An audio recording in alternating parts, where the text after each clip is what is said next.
जय हिंद दोस्तों, आपका हार्दिक स्वागत है आपके अपने चैनल स्टडी पॉइंट पर। आपके लिए लेकर आए हैं स्टैटिक जीके के कुछ मोस्ट इंपोर्टेंट क्वेश्चन। और दोस्तों, आप चैनल पर नए आए हो तो चैनल को सब्सक्राइब कर लें, बेल आइकन प्रेस कर लें ताकि आने वाली वीडियो का नोटिफिकेशन मिले आपको सबसे पहले।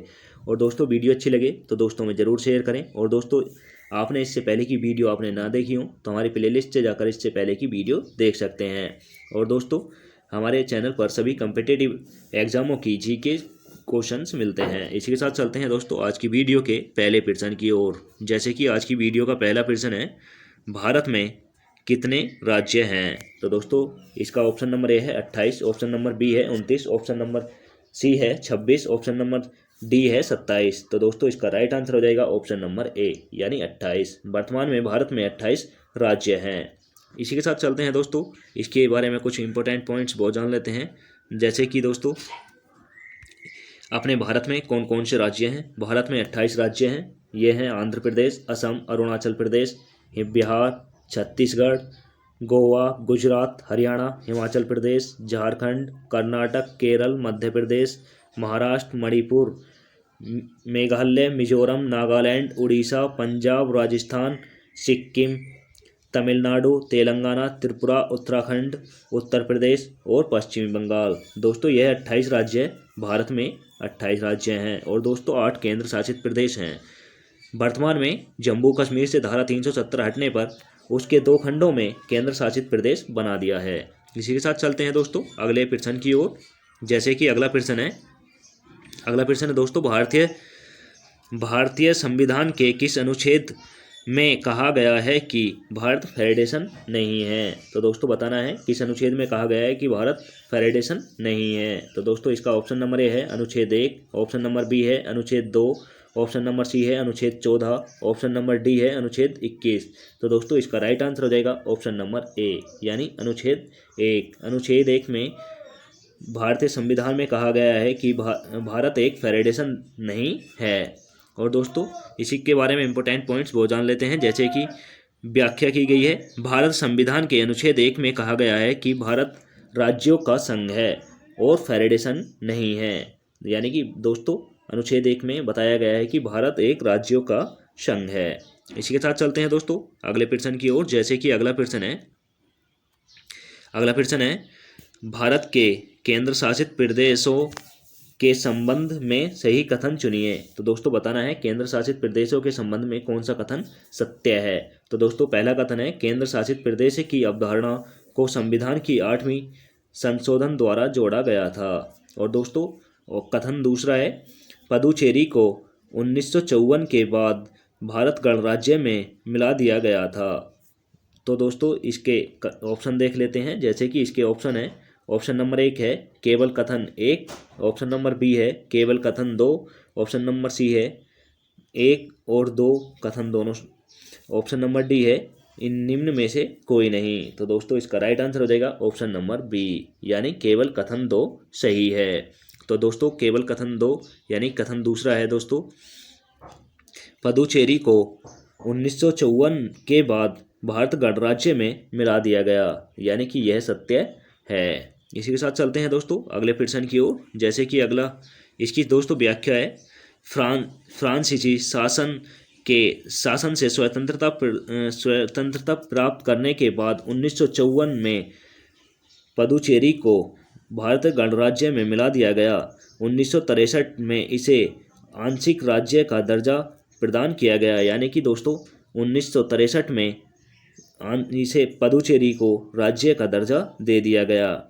केंद्र शासित प्रदेशों की अवधारणा को संविधान के 7वें संशोधन द्वारा साल 1956 में जोड़ा गया था। यानी कि दोस्तों, केंद्र शासित प्रदेशों की अवधारणा 7वें संविधान संशोधन में जोड़ी गई थी। इसी के साथ चलते हैं दोस्तों अगले प्रश्न की ओर। जैसे कि अगला प्रश्न है, धुबरी फुलवारी पुल किस नदी पर प्रस्तावित है? तो दोस्तों, बताना है धुलबिरी फुलवारी पुल किस नदी पर बनेगा। तो दोस्तों, इसका राइट आंसर हो जाएगा ऑप्शन नंबर बी यानी ब्रह्मपुत्र नदी पर यह पुल बना है। इसी के साथ चलते हैं दोस्तों, इसके बारे में इंपॉर्टेंट पॉइंट्स वो जान लेते हैं। जैसे कि धुलवारी फुलवारी पुल ब्रह्मपुत्र नदी पर एक प्रस्तावित पुल है। यह असम और मेघालय को जोड़ेगा। यानी कि यह जब पुल बने के तैयार होगा तो दोस्तों मेघालय और असम को जोड़ेगा। इसी के साथ चलते हैं दोस्तों अगले प्रश्न की ओर। जैसे कि अगला प्रश्न है धुवारी फुलवारी पुल के बारे में सही कथन चुने। तो दोस्तों फिर यही रिपीट हुआ है, धुलवारी फुलवारी पुल के बारे में सही कथन चुनना है। जैसे कि इसका पहला कथन है, एक बार निर्माण करने के बाद यह दुनिया का सबसे लंबा पुल होगा।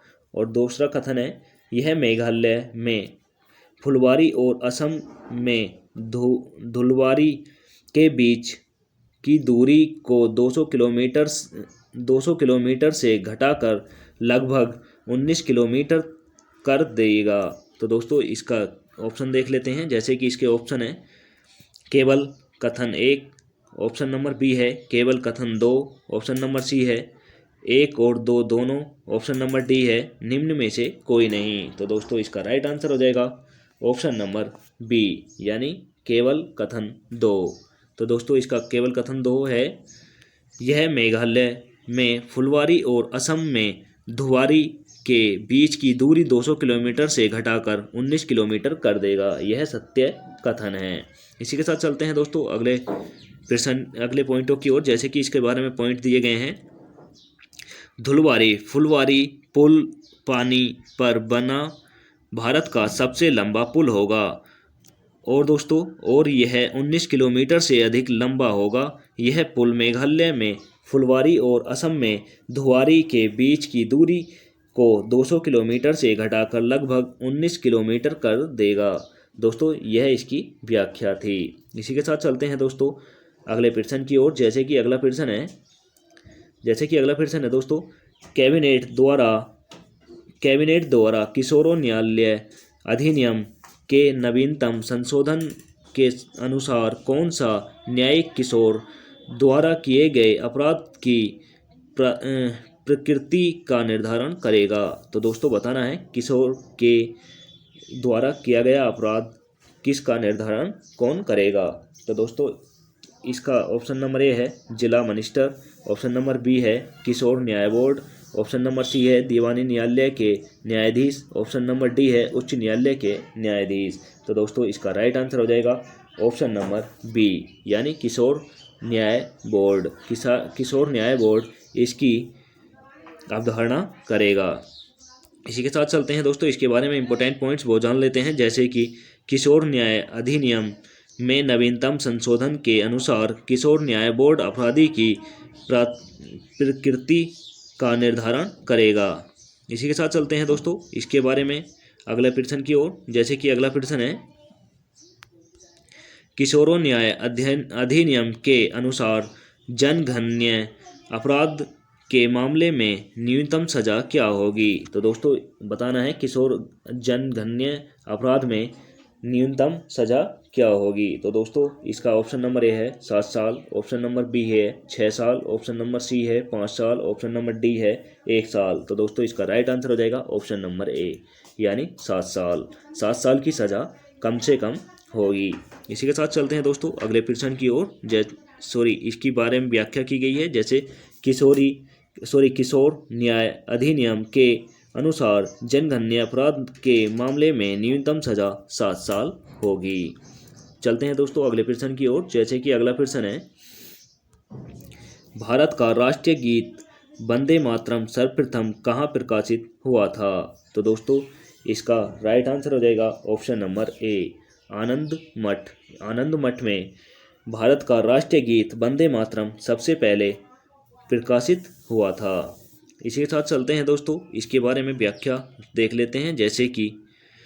जैसे कि भारत का राष्ट्रीय गीत वंदे मातरम सर्वप्रथम बंगाली कथा उपन्यास आनंद मठ में प्रकाशित हुआ था। दोस्तों इसी के साथ चलते हैं अगले प्रश्न की ओर। जैसे कि अगला प्रश्न है, मंगल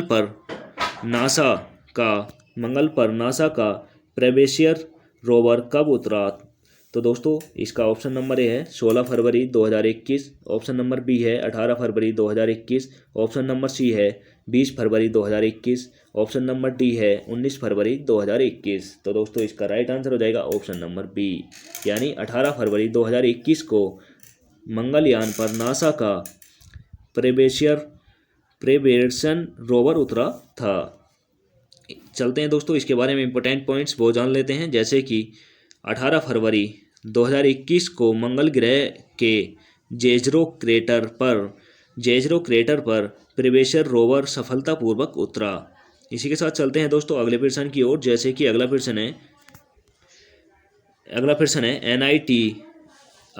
NITI यंगो की छठी गार्बनिंग काउंसलिंग की बैठक की अध्यक्षता कौन करेगा। तो दोस्तों इसका ऑप्शन नंबर ए है Pramod Kumar Mishra, option number B है Narendra Modi, option number C है Ramnath Kovind, option number D है मनोज मुकुंद नरवणे। तो दोस्तों इसका राइट आंसर हो जाएगा ऑप्शन नंबर बी, यानी नरेंद्र मोदी। इसकी अध्यक्षता नरेंद्र मोदी जी करेंगे। अब चलते हैं दोस्तों इसके बारे में कुछ व्याख्या है वो देख लेते हैं, जैसे कि प्रधानमंत्री नरेंद्र मोदी 20 फरवरी 2021 को वीडियो कॉन्फ्रेंसिंग के माध्यम से NITI यंगोन की छठी गवर्निंग काउंसलिंग की बैठक की अध्यक्षता करेंगे। अब दोस्तों वीडियो अपनी यहीं पर समाप्त होती है। अगर आपको वीडियो अच्छी लगी हो तो दोस्तों में ज़रूर शेयर करें, और चैनल पर नए आए हों तो चैनल को सब्सक्राइब कर लें, बेल आइकन प्रेस कर लें, ताकि आने वाली वीडियो का नोटिफिकेशन मिले आपको सबसे पहले।